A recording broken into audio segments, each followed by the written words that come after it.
Hace cosa de 2 años compré 3 test genéticos con varios objetivos. El principal era ver cuál era mi composición muscular para ver si había alguna información que me iluminara sobre cómo podía adaptar mi plan de entrenamiento. Ya que me los iba a hacer, pues de rebote también me darían información sobre mis antepasados, mi cuerpo, mi mente, pero también quería comprobar si los resultados de varias empresas, por eso compré 3 test genéticos distintos, de esta interpretación genética, se contradecían entre sí. ¿Me iban a dar interpretaciones a mis resultados similares al horóscopo? ¿Es un timo esotérico o un trozo de información verídica sobre mi biopotencial que muchas personas obvian?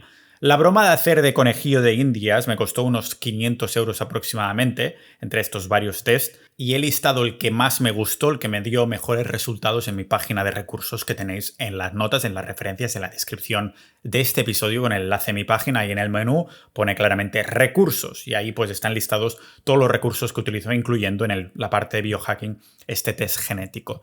Entonces, claro, hice varios test porque pensé, bueno, si es un timo sacaré contenido para hacer este episodio, pero si los resultados genéticos eran los mismos en todas estas empresas, significaría que podía potenciar mi entrenamiento, mis músculos y mi estilo de vida según lo que dicta mi ADN. Lo interesante son los resultados que hoy os compartiré, pero ya os puedo adelantar que de los 3 test que hice, uno decidí no hacerlo a pesar de que me llegó en casa, y ya os explicaré más adelante por qué, y de los otros 2, ambas empresas donde mandé mis pruebas de saliva, que es una empresa española y una de Hong Kong, me dieron una interpretación que yo diría que es de un poquito más del 80% similares. Vamos, que aunque no sea algo de lo que me fiaría al milímetro, me fiaría al 80%, son datos que pueden ser muy interesantes para conocerse a uno mismo a nivel naturaleza, porque al fin y al cabo en la genética hay tantísima información que estas empresas solo son capaces hasta el día de hoy de descifrar menos de un 1% de todo el material genético que le damos con una muestra de saliva. Y una de las empresas, la empresa ganadora, entre comillas, que os dejo en la página de recursos, que me ha molado más, tenía ¿cómo os lo diría? Va ampliando su información de lo que van descubriendo de genética. Es decir, yo tengo mi aplicación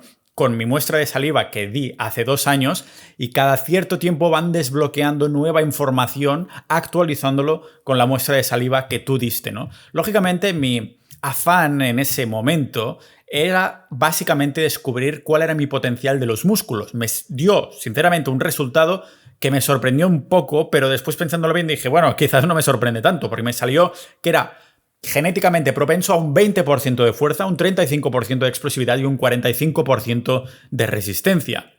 También me salió a qué tipo de medicamentos tengo más o menos tolerancia, mi origen ancestral, propensión a enfermedades genéticas, pero mi motivación principal, como os digo, era solo uno, que los resultados me sirvieran como un buen punto de partida para determinar un entrenamiento ideal que se ajustara a mi biología, a mi genética. Lo que me motivó a hacerme el test genético fue algo que experimenté cuando hice el llamado método Bilbo hace unos años, hace 2 años aproximadamente en el press de banca, un método muy explosivo y también muy demandante en cuanto a cardio para aumentar marcas y que bueno, solo recomendaría solo en periodos específicos para entrenar por una marca específica, pero no como estilo de vida, no es un método que me viera haciendo a muchísimos años vista. El caso es que al cabo de 1 mes y medio de empezar a entrenar así, noté que esas repeticiones tan altas, estamos hablando de 40 repeticiones, 50 en algunos casos y explosivas, habían de algún modo cambiado mi composición corporal como ningún otro tipo de entrenamiento lo había hecho.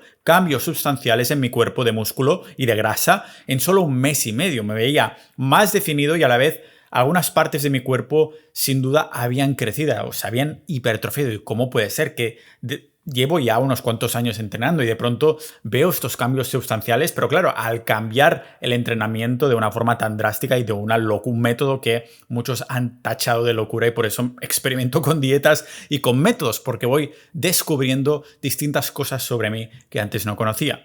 Y esto teniendo en cuenta que no había cambiado mi dieta cuando hice este método, siguiendo la dieta carnívora como siempre, ni mi nivel de actividad. Lo único que cambié fue el entrenamiento. Y entonces es cuando tuve la epifanía. Todos sabemos que una parte de los resultados del gimnasio vienen de nuestra mentalidad, ¿no? La disciplina, la constancia, perseverancia, paciencia, pero otra de la que se habla menos, muchísimo menos, es nuestra genética. Se tiene en cuenta, pero nadie indaga qué significa tener genética para el gimnasio o cierto ejercicio, o qué significa esto a efectos prácticos. Simplemente parece que lo utilizamos como una excusa para hacer o no hacer ciertas cosas, ¿no?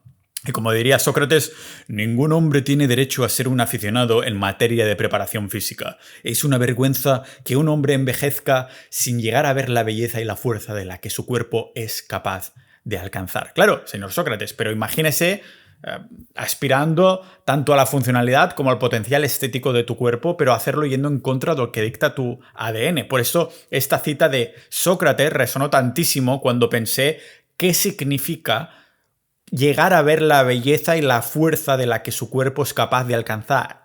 La clave para mí, la palabra clave o frase clave es la última.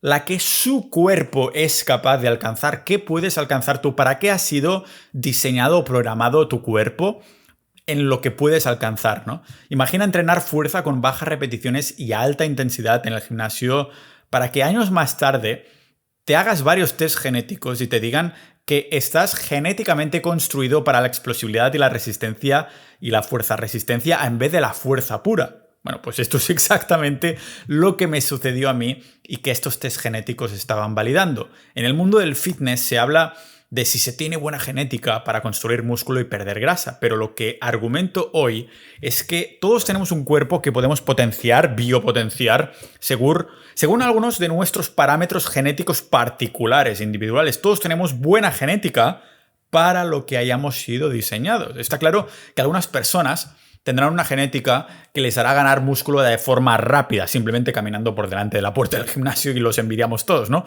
Otros que les hará resistir una carrera de 10 días sin cansarse a lo Kilian Jornet, otros a correr en menos de 10 segundos a lo Usain Bolt, y lógicamente no digo que no tengan que entrenarlo o trabajar duro, pero aquí está el punto que quiero transmitir en el episodio de hoy. Son atletas que han biopotenciado un talento genético para un deporte específico, a lo que me lleva a preguntarme, ¿qué hay del resto de mortales como nosotros? Si tus genes dictan que eres un 20% bueno en fuerza y no un 80%, porque entonces he ido entrenando, usando el 80% de mi tiempo de entrenamiento en entrenar fuerza, si mi máximo genético de entrenamiento de fuerza es un 20%. ¿Tiene sentido que el 80% de tus entrenamientos estén centrados en la fuerza? Algunas personas comentarán que sí, que si tu objetivo es ganar fuerza, pues lógicamente claro. Pero el mío nunca fue ser más fuerte. Yo entrenaba la fuerza y la hipertrofia, los rangos de hipertrofia típico entrenamiento, porque era lo que quería conseguir, pensando que para biopotenciarme tenía que entrenar eso sí o sí.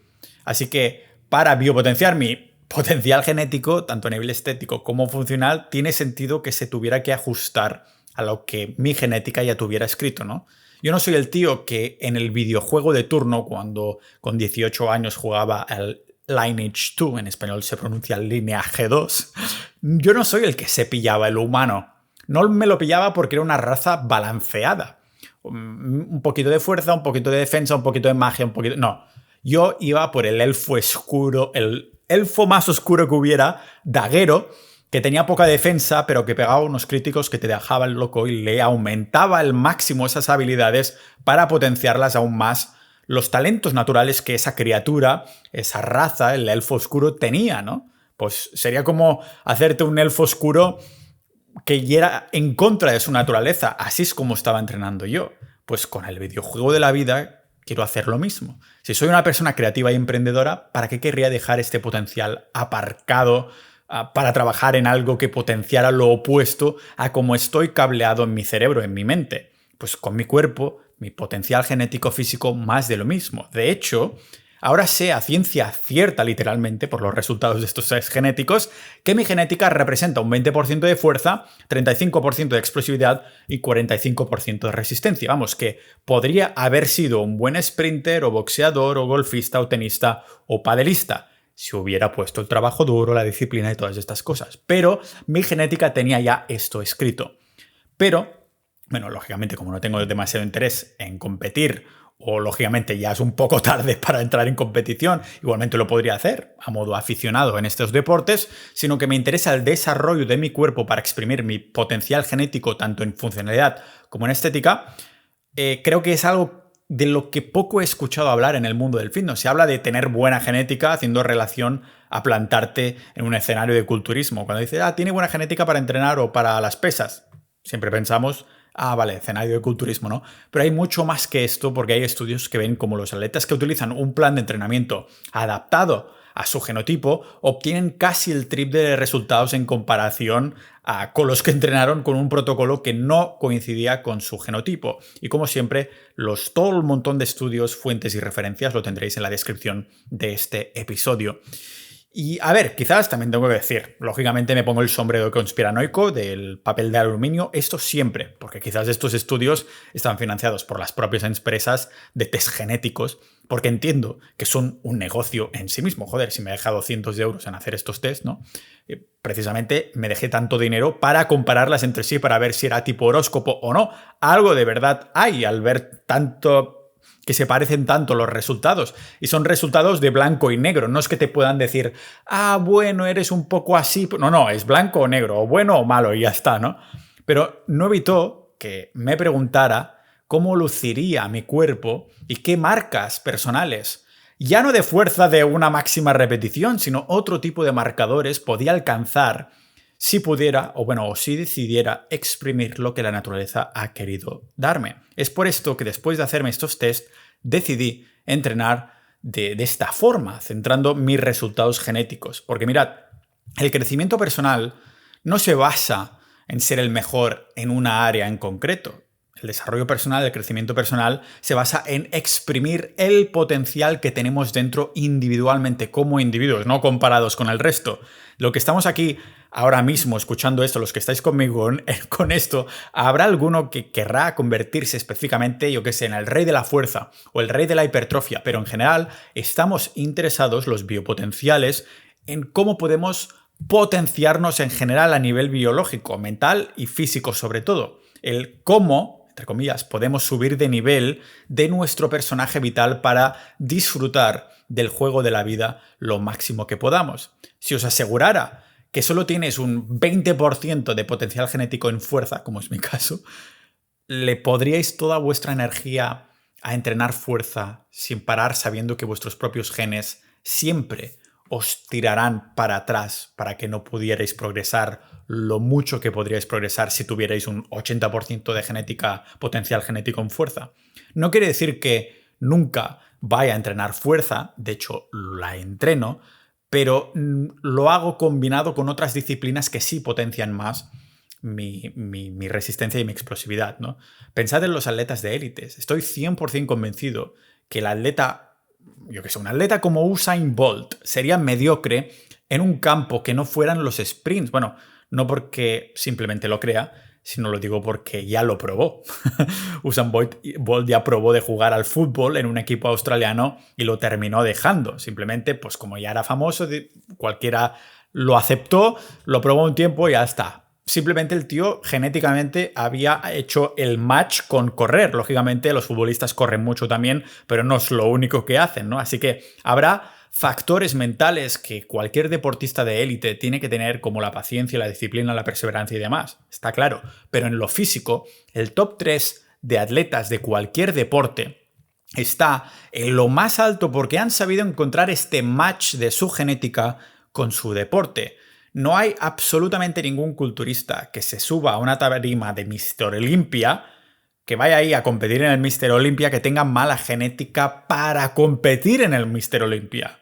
¿Por qué? Pues porque los que tienen una genética perfecta para hipertrofiar y secar y tener striations en los músculos bien redondos tendrán muchísima menos resistencia, menos fricción para llegar a la tarima. No quiere decir que no hayan tenido que trabajar un montón, ciclarse, comprometer su salud, un montón de cosas, pero ya tenían la genética para llegar ahí. ¿Por qué? Porque si no lo tuvieran, ya habría otro que sí hubiera hecho match con encontrar el deporte, sacrificarse por ello y tener buena genética, ¿no?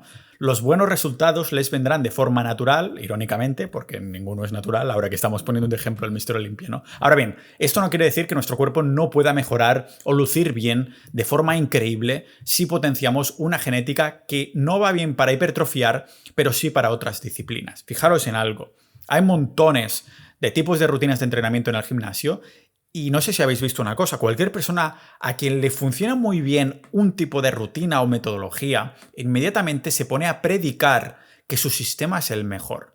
Todos somos iguales de culpables, pero se entiende totalmente porque es el sesgo de confirmación, lo cual es divertido porque en el fondo es una paradoja el sesgo de confirmación. O sea, tienes razón. Ese es el mejor entrenamiento para ti, ¿vale?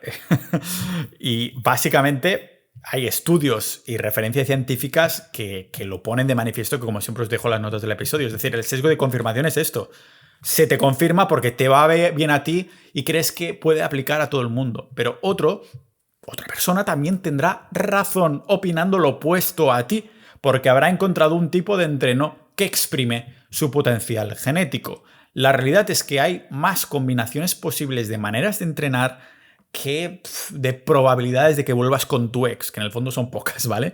Puedes entrenar según por agrupación muscular, ¿no? Una persona le va fenomenal hacer dividida por músculos, la wader de toda la vida, ¿no? A otra persona el empuje, tirón y pierna, a otra persona el full body, a otra persona el torso-pierna. Después la podemos dividir por frecuencia, 3 días a la semana, 4 días a la semana, 5 días, 6 días, 7 días a la semana. O por objetivo, fuerza, resistencia, hipertrofia, híbridas. O por periodización, frecuencia, intensidad, volumen. Y esto sin olvidar que puedes hacer más o menos series, más o menos repeticiones altas o bajas, de 15 a 20 repeticiones, de 2, 3, 6 repeticiones o híbrido. Es normal entonces que muchos terminen intentando hacer un poco de todo, periodizando épocas que se centran en repeticiones bajas para después pasar a muchas repeticiones, pocas series, muchas series, es todo esto, ¿no? Estos son los que no han encontrado su potencial genético y los que no están dispuestos a dedicar tiempo para biopotenciarse. Pero en cambio, al otro extremo de la balanza, encontramos a los fanáticos del máximo volumen, por ejemplo, por entreno, y con poca intensidad, como es Arnold Schwarzenegger en el Pumping Iron, mientras que en el otro culto, el otro extremo de la balanza, encontramos los enamorados del HIIT, el High Intensity Training, el entrenamiento de alta intensidad, tipo de entrenamiento impulsado por Mike Mentzer, donde la idea es hacer súper poco volumen, entrenar muy poquito, levantar hierros 2-3 días a la semana, incluso menos en la Heavy Duty 2, muy pocos ejercicios y además una única serie efectiva, pero eso sí, súper intensa entrenando, llegando al fallo muscular o sobrepasándolo. Estamos hablando de las sesiones que Mike Mentzer en estas sesiones le duraban 20 minutos, pero mega ultra intensas en el gimnasio, llegando al fallo muscular. Entonces, ¿tienen razón los que entrenaban como Arnold, los que entrenan como Arnold con un montón de volumen? ¿O tienen razón los que lo hacen como Mike Mentzer o Dorian Yates? La respuesta es fácil. Los que tienen físicos sobresalientes son los que han sabido encontrar el tipo de entrenamiento específico que les exprime su potencial genético específico. Es decir, que tanto Mike Mentzer como Arnold Schwarzenegger, los dos tenían razón y son escuelas opuestas, pero son sesgos de confirmación, porque encontraron su match con su tipo de entrenamiento, con su cuerpo genético, ¿no? Entonces, Mike Mentzer o Dorian Yates no hubieran llegado donde llegaron esos momentos entrenando muchísimo volumen. Arnold Schwarzenegger no hubiera llegado a ser 7 veces Mr. Olympia si hubiera entrenado como Dorian Yates. Su forma de entrenar era polarizante, pero los resultados fueron los mismos para toda esta gente, campeones increíbles a pesar de entrenar de forma opuesta. Lo que tienen en común es que encontraron el tipo de entrenamiento que se ajustaba a su genética específica. Es por esto que se crean escuelas y hasta cultos de esta forma específica de entrenar. Por ejemplo, de vez en cuando se me presentan adeptos, cuando digo se me presentan, digo en los comentarios, redes sociales, mensajes privados, de la escuela de culturismo natural de Roberto Amorosi, alegando de que ¿qué estoy diciendo con esto de la alta intensidad? Es que a ellos les va fenomenal y es la única forma casi que puede funcionar para un atleta natural. Pero claro, son personas que o bien entrenar el HIIT de Mike Mentzer y alta intensidad les encaja perfectamente con su genética y por lo tanto tienen ese sesgo de confirmación que acabamos de comentar, o bien no llevan suficiente tiempo como para que su cuerpo y sistema nervioso haya expresado si realmente puede mantener el ritmo de lo que le demanda este protocolo de entrenamiento para su genética. Una persona entrenando a muchísima alta intensidad no sabrá si le va bien la intensidad, quizás a corto plazo sí, pero a largo plazo de si su cuerpo puede asumir toda esta alta intensidad. Y lo mismo con personas que entrenan con muchísimo volumen. No sabrán hasta dentro de meses o incluso años si habrá una expresión en su cuerpo de dolores de rodillas, articulaciones, más adelante que digan, mierda, la cagué porque pensaba que me iba bien, veía resultados rápido, pero realmente mi cuerpo no se adaptó. Y como siempre digo en todos mis proyectos, si no me veo haciéndolo a décadas vistas, no tengo tiempo, ni ganas, ni ningún tipo de intención de empezar a hacerlo ahora. ¿Para qué invertir tiempo y dinero en hacer algo ahora si ya sé a ciencia exacta que no me veo a 10, 20 años vista haciéndolo? Y esto es lo que digo con buen conocimiento de causa, porque en mi comunidad, de hecho, tenemos algunas personas que hace años habían competido en culturismo natural. De hecho, uno de ellos había contratado a Roberto Amorosi como entrenador para competir, alegando a la alta intensidad, y años más tarde estaba lidiando aún con dolores de rodilla y articulares de toda la alta intensidad de estos entrenamientos, ¿no? La de trabajo que tuvo con entreno muy específico y dejándose miles de euros para entrenar su ciclo de marcha otra vez con patrones funcionales para corregir todos esos dolores, desbalances y destrozos que se hizo a pesar de entrenar bien y de que le fuera bien la competición de culturismo natural, ¿no? Por eso además se me alega, no, se tiene que entrenar así. Digo, a lo mejor tienes que entrenar así si quieres competir en una tarima de culturismo. No es mi caso, yo no quiero nada relacionado con el culturismo, lo que quiero es potenciar la funcionalidad de mi cuerpo. Por eso pienso que lo que debemos promulgar es el culto específico a nuestro cuerpo en cuanto al entrenamiento, a lo que la genética nos ha dado más que una metodología específica, porque del mismo modo, ahora, gracias al test genético que me hice, ahora sé que tengo un potencial más elevado de resistencia y no tanto de fuerza, que solo es un 20%. Claro,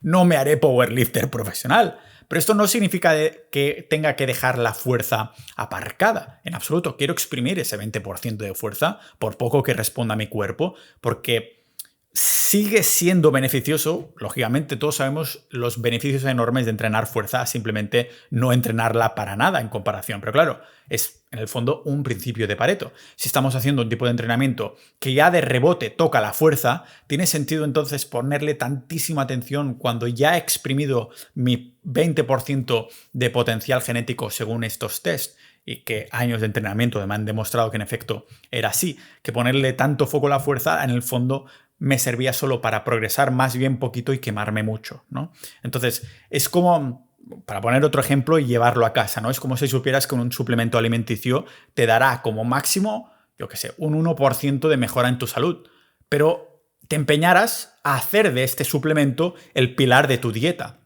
No te servirá de absolutamente nada o incluso te hará ir hacia atrás. Es como una campana de Gauss. Ya sabéis cómo es la campana de Gauss, ¿no? Que empiezas a subir en una gráfica y cuando llegas a esta punta, esta campana, entonces empiezas a bajar otra vez.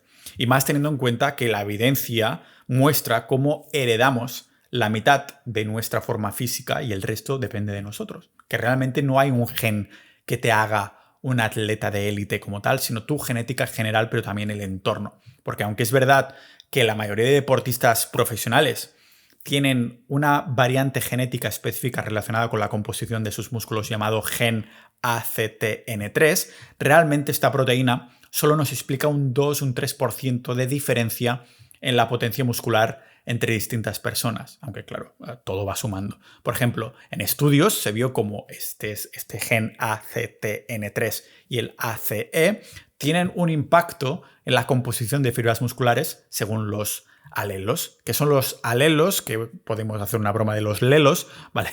Pues ojo, porque es relevante en la genética del entrenamiento. En un gen, los alelos son como si fueran las barras largas, verticales, de una escalera. No tienen por qué ser iguales. Mientras estén, entonces la escalera cumplirá su función perfectamente, que es básicamente que te puedas sujetar a las barras pequeñas horizontales para que puedas subir ahí, ¿no? Pues en un gen sus alelos pueden ser, estas barras verticales de la escalera, pueden ser distintos o pueden ser iguales, da absolutamente igual. Uno es de color, yo qué sé, rojo y el otro es de color negro, da igual. Heredamos dos alelos de cada gen. uno por parte de madre y otro por parte de padre.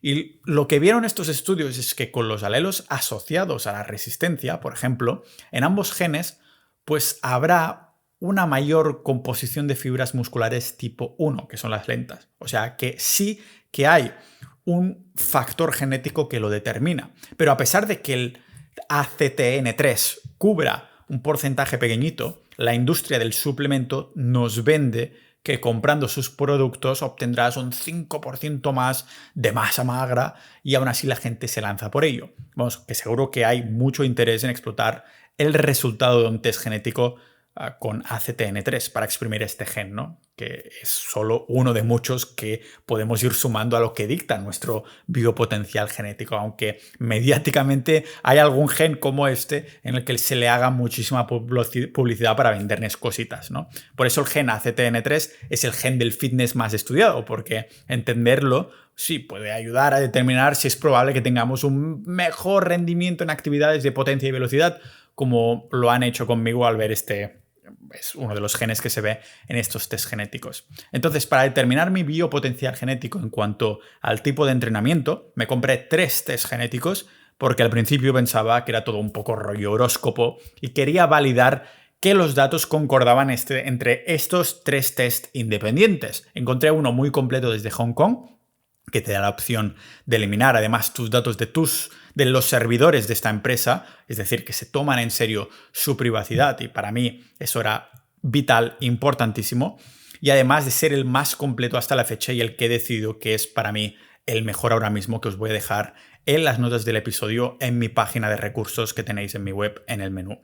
Pues investigué mucho los distintos test de ADN y, por ejemplo, tenía yo personalmente grandes esperanzas en un test que se hace una empresa en Valencia, España, se llama Tell Me Gene o algo así, pero después de comprarlo y hablar con ellos y todo esto, al final no puedo recomendarlo. Tenía las esperanzas puestas por ser españoles y tal, pero el pedido no me llegó, tuve que insistir, el contacto, el soporte al cliente muy bien, eso sí, pero claro, si no me llega, así que tuve que insistir, y aunque la segunda sí que me llegó, tardaron mucho tiempo, en la segunda ronda incluso, en mandarme además los resultados.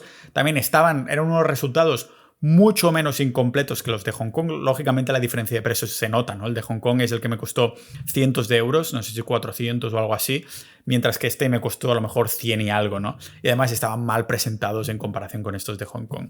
Eso sí, ya os digo, el soporte en español súper bien, pero dejaron mucho que desear en cuanto al producto en sí mismo, que es el motivo por el que compro un producto, ¿no? También quería probar el test genético americano más famoso de todos, que se llama 23andMe, que lo compré, lo terminé comprando, pero decidí no hacer el test a pesar de que me lo mandaran y lo tenía ya en mis manos, ¿vale? Porque antes de tomar el test descubrí, investigando un poquito, que vendían la información genética de sus clientes a empresas farmacéuticas sin consentimiento, también los habían hackeado varias veces, bueno, unas cuantas liadas por ahí. Así que me dio muy mal rollo y decidí no hacerlo, aunque es muy mainstream en Estados Unidos. Entonces, fue a raíz de tener los resultados de mi test genético que pude empezar a plantearme a cómo enfocar mi entrenamiento según mi genética. ¿Tenéis idea de la mejor distribución de las personas que responden bien al volumen alto y bajo del entrenamiento, y a la baja alta intensidad, y a su recuperación? Porque claro, habrá personas que entrenan el mismo músculo 3 veces a la semana, les irá divino si se recuperan rápido, pero otras necesitarán 7 días que el mismo músculo porque se ha sobrecompensado un montón o algo así, ¿no? Entonces, encontrar el entrenamiento más eficiente para nosotros es un puzzle realmente complejo, dictado por la individualidad de cada uno, de cada persona, ¿no? Pensad que un 25% de la población caerá en un extremo de la balanza. Es decir, que 1 de cada 4 necesitará un programa específico donde se enfatice la intensidad o se enfatice el volumen, mientras que habrá otro conglomerado de gente que se decantará ligeramente hacia un lado o hacia el otro y podrá ser más multipotencial en sus entrenamientos. Lo que quiero transmitir en este episodio, en este segmento, es básicamente que hay poblaciones que ir a un extremo de la balanza en su entrenamiento les irá divinamente, pero otras personas necesitarán incorporar porcentajes porcentajes de ciertos elementos de entrenamiento y metodologías distintas, ¿no? Es verdad que un 40% aproximado de personas responderán decentemente a cualquier tipo de estímulo, intensidad, volumen, frecuencia, pero la mayoría cae en el espectro de que más volumen o más intensidad les afectará mejor, por ejemplo, o más frecuencia, ¿no? Que se dispare en el pie si empiezan a, pues en vez de volumen, se centran en intensidad o al revés. Pero llegar a una conclusión de que el volumen es lo mejor para todo el mundo, la intensidad es lo mejor para todo el mundo, es redundante precisamente por este motivo genético. De hecho, encontré muy interesantemente, investigando para hacer este episodio, un usuario en Reddit que explotó, entre comillas, en sus ganancias musculares, ganó un montón de músculo de forma natural súper rápido después de hacer ese test genético, al cambiar su entreno a mucho volumen, pero con un 55-66% de intensidad con repeticiones altas, de 10 a 20. Siempre había entrenado pocas repeticiones, a mucha intensidad, y lo cambió por completo gracias al test genético, al ver que era slow twitch, eran fibras de contracción lentas, era su potencial genético, y se trata de una de esas personas que está a uno de los lados de la balanza y que lo descubrió gracias a este tipo de test. Así que me parece fascinante hacer una prueba de estas para ver qué tipo de entreno se ajusta a ti específicamente, porque puedes ahorrarte literalmente años de investigación. Hay estudios que miran exactamente esto, al tipo de composición de las fibras musculares, los conjuntos de genes, para que se pudiera ajustar el entreno según la genética del sujeto. Se vio un efecto entonces gigantesco que no se puede obviar, y no me puedo creer que no se hable más de esto en el mundo del fitness, porque, bueno, o sea, ver el potencial que tiene entrenar según tus genes, ¿no? Más volumen no equivaldría a mejores resultados para todos los sujetos, sino que más intensidad ofreció mejores resultados para algunos, mientras que más volumen ofreció mejores resultados para otros. Existe entonces un equilibrio entre intensidad y volumen, por lo que los mejores resultados vienen de encontrar tu punto óptimo de estímulo, es decir, cuál es el tipo de entrenamiento que representa el 20% de esfuerzo que me reportará el 80% de resultados. Es el principio de Pareto de toda la vida aplicado al entrenamiento. Estudios como estos vieron como había un 83% que no respondía bien a los entrenos porque esos entrenos no coincidían con su genotipo. Después, pues metieron a entrenarlos a entrenos personalizados según su genética, y el 86% fueron hiperresponders, es decir, que respondieron súper bien, muy rápido y de una forma muy sensible a estos entrenos adoptados, personalizados, customizados a su genética. Así que para esos biopotenciales estamos hablando de que la tasa de respuesta positiva para los grupos que emparejaban bien entreno según genética, pues fue de entre 21 y 29 veces mayor que los que no estaban emparejados. Un por 21 y un por 29 en resultados, ¿vale? Que es una maldita barbaridad. Si tenéis 400 o 500 euros y queréis conoceros mejor, recomiendo encarecidamente estos test genéticos, que además también hace bastante ilusión ver los ancestros, el material genético alrededor del mundo, ¿no? De dónde vienes muy en el fondo, ¿no? Te da centenares de resultados más relacionados con tu salud, tus hábitos y todo este rollo. ¿Cómo podían acertar que tenía alopecia si lo único que me pedían era un nombre que te puedes inventar y un test de saliva realmente? Entonces, el caso es que no podemos negar entonces que la genética jugará un rol vital para saber hasta dónde podemos llegar en una disciplina. No lo digo yo, sino los estudios. Y bueno, sí, también lo digo yo, porque en el fondo nos gusta hacer lo que somos buenos y somos aún más buenos en lo que nos gusta hacer, ¿no? Es un círculo vicioso positivo y así lo verifican también mis resultados. Por esto yo tengo más predilección para las fibras tipo 1, que son las lentas. Así que es normal entonces que toda mi vida me haya costado hipertrofiar en comparación con una persona que tenga más predilección para las fibras tipo 2, haciendo dietas, no dietas, sino entrenamientos como si fuera alguien que tiene más predilección de fibras de tipo 2, cuando en realidad montones más, un porcentaje enormísimo de mi genética es de tipo 1, lo contrario por lo que entrenaba, ¿no? Y así lo reflejan también mis resultados que os comparto ahora mismo. De hecho, vamos a empezar con el de producción de lactato. La producción de lactato me salió un resultado por debajo de la media. Y mi interpretación es que, es bueno para la resistencia, explosividad y altas repeticiones. Por eso tengo menos producción de lactato que la media. El ácido láctico es un subproducto que aparece en la respiración de las células cuando estamos haciendo ejercicio. Si estás haciendo una serie de varias repeticiones y las células ven que las están sofocando porque no vas a terminar la maldita repetición, ¿qué sucede? Se quedan sin oxígeno, pero igualmente necesitan producir energía, el ATP, para que el señorito pueda terminar las malditas repeticiones. Entonces, crearán energía vía el metabolismo de carbohidratos o glucosa. Este lactato se va construyendo en el músculo y es cuando empiezas a sentir que el músculo te quema. Es el motivo por el que durante el entreno de muchas repeticiones intensas sientes que el músculo te quema. Pero ojo, que no es el motivo por el que sientes agujetas. El ácido láctico sucede durante. Lo bueno es que también se te va muy rápido, ¿no? O sea que un cuerpo de atleta explosivo como el mío está construido para tardar más en producir lactato. De hecho, entrenar fuerza-resistencia, que es en lo que no paro de mejorar desde el último par de años, y explosividad, induce adaptaciones para retrasar la producción de lactato cuando los músculos están contrayendo. Hice por primera vez una clase de Aerox la semana pasada, la gente terminó súper muerta.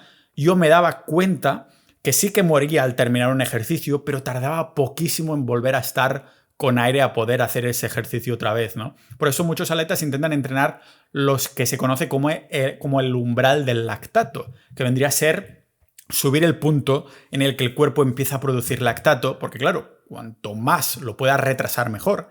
Quiere decir que menos quemazón sentirás y más podrás seguir. El umbral del lactato es la intensidad del ejercicio, en la que la producción de lactato sobrepasa la habilidad de nuestro cuerpo para poder eliminarlo, ¿no? El aclaramiento de lactato, que se llama. ¿Y qué sucede si tenemos un poco umbral de lactato? Que incrementan los niveles de lactato en sangre. Por lo tanto, como atleta de resistencia o explosividad, lo que se busca es subir este umbral porque así se pueden manejar intensidades mayores. Pero muchos entrenadores personales confunden cómo entrenar este umbral. Para entenderlo, tenemos que pasar al segundo punto, que es el aclaramiento de lactato. ¿Sabéis qué es? Pues el resultado genético de mi test del aclaramiento de lactato me salió por encima de la media. Mi interpretación es que, de nuevo, es bueno para la resistencia, la explosividad y las altas repeticiones. El aclaramiento del lactato es la capacidad que tiene nuestro cuerpo de eliminar el lactato que hemos producido. Y sí, también me ha salido por encima de la media en el resultado del test genético. Cuando estás entrenando en el gimnasio y sientes la quemazón, es entonces en ese momento cuando es tu capacidad de aclaramiento de lactato que dicta lo rápido que es capaz tu cuerpo de sacar ese lactato en sangre y de donde sea, ¿no?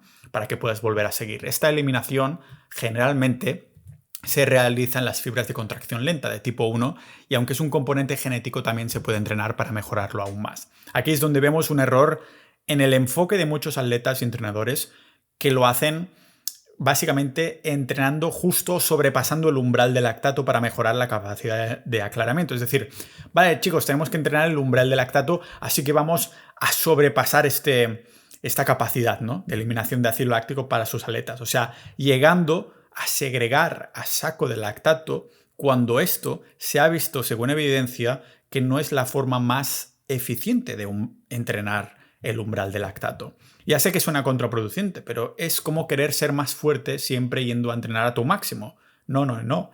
La gente más fuerte no va siempre a sacarse un máximo personal en cada entrenamiento. Sabemos que durante el ejercicio el lactato se produce mayoritariamente en las fibras de contracción rápida, que son las que se contraen cuando estamos cerca del umbral de lactato, pero el lactato se limpia en las fibras de contracción lenta adyacente porque tiene mucha capacidad mitocondrial, muchas centrales nucleares de la célula para procesar todo esto. Además, ahí en las fibras de contracción lenta también hay muchos, llamémoslos entre comillas, ayudantes para limpiar aún más rápido. Ayudantes que son las enzimas MLDH y transportadores MT1, ¿vale? En realidad, para entrenar entonces la eficiencia del aclarado, la eliminación del lactato, queremos entrenar en zona 2. Y para seguir con esto, si queréis incrementar correctamente vuestra zona 2, mirad el episodio 34 de este podcast de Biopotencial, porque en el episodio 34 hablo de cómo subir la estamina correctamente con los 3 tipos de energías con los que nuestro cuerpo está manejando. No estoy hablando de carbohidratos o grasa, estoy hablando de los 3 tipos de energía según el tipo de actividad que vamos a hacer. Básicamente un entrenamiento zona 2 es cuando entrenamos el 75% a ese umbral, a un 65-75% de nuestro ritmo cardíaco. Es un trote o un entreno suavecito donde podríamos ser capaces de mantener una conversación sin quedarnos sin aire. Pues no necesariamente corriendo. Yo odio correr y sin embargo llevo 2 años entrenando todo mi cuerpo, todos mis músculos en formato zona 2, fuerza, resistencia, incrementando mis marcas de todo tipo. Si no sabéis qué es un EMOM con pesas, ahora es buen momento para indagar en ello y tomarlo en serio. Así que dentro de poco sacaré un episodio al respecto, pero mirad el episodio anterior donde hablaba precisamente de la fuerza, resistencia, que es en lo que me centro, y está en la zona 2, al fin y al cabo. Por esto las fibras de contracción lenta o rojas, a lo comunista, se caracterizan por una resistencia enorme y una velocidad de contracción lenta. Contienen mucha mitocondria y vasos sanguíneos que les permite utilizar el oxígeno de manera eficiente para la producción de energía. Os cuento de qué va esto, ¿vale? En mi resultado genético obtuve un oxígeno y una eficiencia de VO2 más alto de lo normal. Y la interpretación, de nuevo, es que es bueno para la resistencia, para la explosividad y altas repeticiones. Supongo que por eso en el test genético me ha salido precisamente esto, que tengo más alto de lo normal el oxígeno y la eficiencia del VO2, un parámetro que en el ámbito deportivo se usa mucho y nos dice qué capacidad tiene nuestro cuerpo de transportar oxígeno a los músculos. Es positivo que me saliera más que la media, pero esa eficiencia genética tampoco es algo que podamos entrenar mucho. Se entrena porque además está ligado, como os comentaba en el último episodio anterior a este, está ligado a la longevidad y a la longevidad atlética, pero sí que la ciencia ha visto cómo podemos incrementar un 10% de nuestro VO2 max si entrenamos para ello, pero seguramente mucho más para los que tengan una condición física muy pobre y se les ha deteriorado. Es decir, que una persona que nunca ha hecho deporte sin duda podrá subir más de un 10% ese VO2 max, pero quizás un deportista de élite que quiera entrenar específicamente para subir el VO2 max, como máximo podrá subir un 10%. También es importante no descuidar este concepto, esta métrica, el VO2 max, porque va en declive a medida que nos hacemos mayores. Si entrenamos, lo tenemos mucho mejor para mantenerlo, porque vamos perdiendo un 10% del nuestro VO2 max en hombres, un 7% en mujeres, cada década desde los 25 años. Mirad si es indicador de vida, que hasta se relaciona ya os digo, el VO2 max con la longevidad, y os dejaré los estudios en las referencias en la descripción de este episodio. Incluso a más VO2 max, menos probabilidades de declive mental con demencia o Alzheimer. Si eres una persona activa, la mayoría de nosotros solo necesitará 12 semanas de entrenamiento de intervalos para llegar a su VO2 máximo. ¿Qué hay del siguiente resultado de mi test genético y qué conclusión saco sobre cómo aplicarlo a mi forma de entrenar, igual que he sacado esta conclusión del V2 max? Pues en mi test genético tenía también la resistencia a la fatiga con un resultado de por debajo de la media. Y la interpretación es que en el entrenamiento de intervalos sin llegar a máximos de intensidad y cansancio van mejores para mí.